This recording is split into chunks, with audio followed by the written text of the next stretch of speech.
white people in collectively toward black people are very mean. The Republicans are very mean to you. The Democrats are very mean to you. So why would how can I help you if I make you think everything is sunshine and rainbows? It's not. It's not. So again, let me just give you a quick stat that I saw. I was looking up graduation rates because I was like, when the guy said Langston had a 5% graduation rate, I did not believe it. I said, no, that's incredibly low. There's no way. I looked it up. The sources I found told me it was about 25 to 30%, which is still low. That means the majority of the kids are not finishing. That should be a state of emergency. That in my book, that means no, we before we do the step shows, before we do the parties, before we do anything, we're going to fix this issue. This is going to be the top priority. That's the first thing.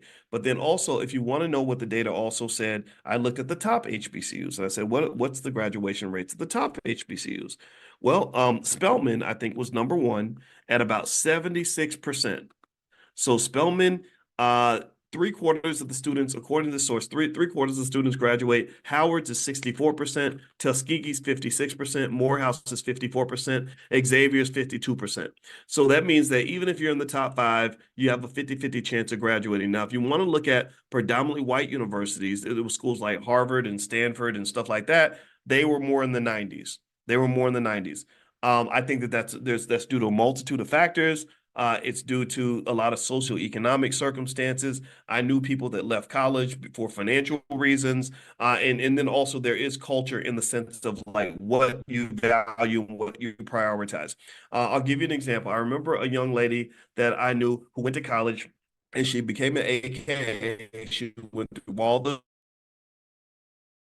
hard work of becoming an AKA.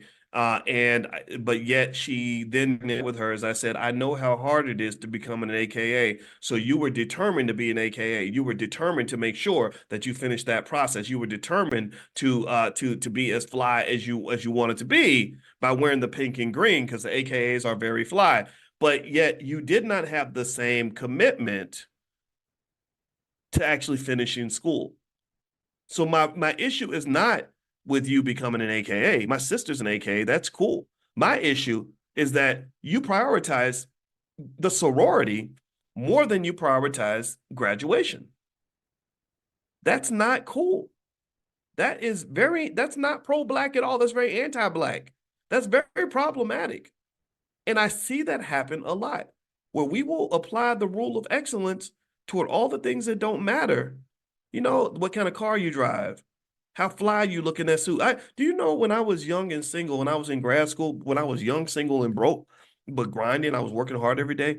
You'd be amazed how many times I would run into situations where a woman would not be interested just because she didn't like the clothes I was wearing that day. And I would remember thinking, that is so crazy because I can change my damn clothes. Like, you don't like my pants. So you're literally making a life altering decision. Like, I don't want this man to be the father of my children because his pants are green. Are you kidding me? Are you that weird? Again, I wasn't hating. There was no shortage of good women around. Don't get me wrong. Not all women are that goofy and stupid, but y'all know somebody who thinks that way. Seriously, like it was so I was like, wait a minute, I don't know how to be fly. I don't know. I've never been a suave type of guy. You've never seen me on I have money. I know how to make money, but you've never seen me on the internet trying to look like these wealthy influencers. Like, look at my car, look at the sharp suit I'm wearing. I'm not that dude. I've never wanted to be something that I'm not. And also I thought that excellence would mean applying that to the things that matter. Like I read lots of books and I work really hard and I want to be there for my kids. Like that's important to me. Did I get any points for that? Or are you only going to judge me because I'm not wearing a Gucci belt?